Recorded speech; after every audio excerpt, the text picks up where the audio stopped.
বর্তমানে টাকা খরচ করে আর চট্টগ্রাম অথবা কক্সবাজার যাওয়ার প্রয়োজন নেই। যারা ঢাকাতে আছেন অথবা ঢাকাতে গেলেই সেই চট্টগ্রামের ফিল পেয়ে যাবেন।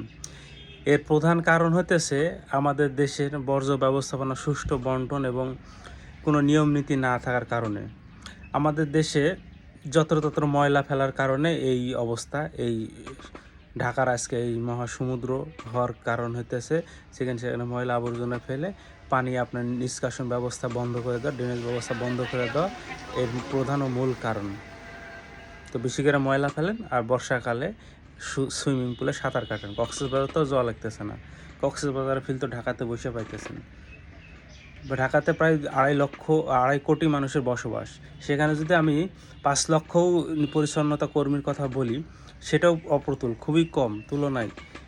আর আপনি ময়লা ফেলবেন আর পরিচ্ছন্ন কর্মী সরকার সব দায়ভার নেবে বা সরকার সবসময় পরিষ্কার করবে, এটা কি ভাই মগর মূল্যক নাকি?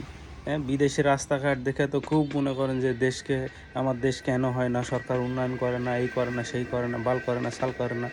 আপনি কোন এই চুদলিংপং জাতি? আপনি কোন চুদলিংপং মানুষ যে যেখানে সেখানে একটা পাউরুটি খাবেন, ময়লাটা ওখানে ছুট করে ফেলে দিবেন, একটা কলা খাবেন, খোসাটা ওখানে ফেলে দিবেন, একটা ডাব খাবেন, খোসাটা ওখানে ফেলে দিবেন। তারপরে ইচ অ্যান্ড এভরিথিং, একটা বিড়ি খাবেন, বিড়ির মুথাটা ওখানে ফেলে দিন রাস্তায়। একটা নির্দিষ্ট স্থানে ফেলা যায় না, একটা নির্দিষ্ট ডাস্টবিনে ফেলা যায় না, ডাস্টবিন না পাওয়া পর্যন্ত পকেট অথবা ব্যাগে অথবা পলিথিন ব্যাগে ক্যারি করা যায় না।